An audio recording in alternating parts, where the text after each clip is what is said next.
রাজধানীর অনেক স্কুলই ভর্তির সময় নানা খাত দেখিয়ে অতিরিক্ত ফি আদায় করছে, এমনকি বিনামূল্যের বই দেওয়ার জন্য নিচ্ছে টাকা। মাধ্যমিক ও উচ্চশিক্ষা অধিদপ্তর বলছে, এসব প্রতিষ্ঠানের বিরুদ্ধে কঠোর ব্যবস্থা নেওয়া হবে।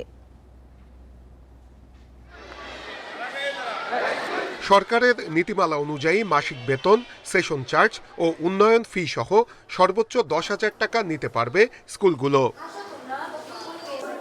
ইকরা বাংলাদেশ স্কুল নন এমপিও এই প্রতিষ্ঠানটি ভর্তি ফি 16,500 টাকা নির্ধারণ করেছে। এর মধ্যে বইয়ের জন্য নিচ্ছে 2,000 টাকা, যেটি পুরোপুরি নীতিমালার লঙ্ঘন। স্কুল কর্তৃপক্ষ বলছে, তারা বিনামূল্যের বইয়ের বাইরে আরও কয়েকটি বই এবং খাতা দেয়। সেই সঙ্গে স্কুলে হিফজ শাখা চালু আছে, তাই বাড়তি ফি নেওয়া হচ্ছে। আর বিভিন্নভাবে ছাড় দিয়ে নেওয়া হচ্ছে 12,000-এর মতো টাকা।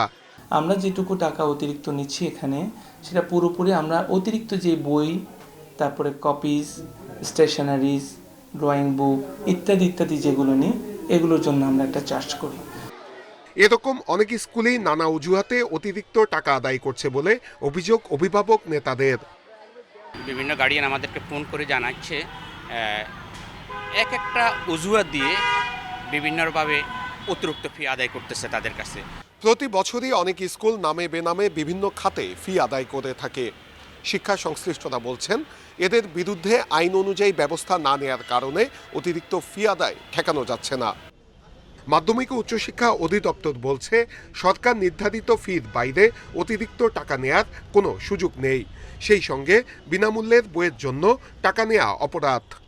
সরকার কর্তৃক বিনামূল্যে বিতরণকৃত বইয়ের জন্য কেউ যদি অর্থ গ্রহণ করে, তার জন্য আইনানুগ শাস্তিমূলক ব্যবস্থা না শুধু আইনশৃঙ্খলা রক্ষাকারী বাহিনীর হাতেও তাকে সোপর্দ করার বিধান আছে। অতিরিক্ত ফি আদায়ের অভিযোগ সরাসরি দেওয়ার আহ্বান অধিদপ্তরের। নূরে আলম, ইন্ডিপেন্ডেন্ট নিউজ, ঢাকা।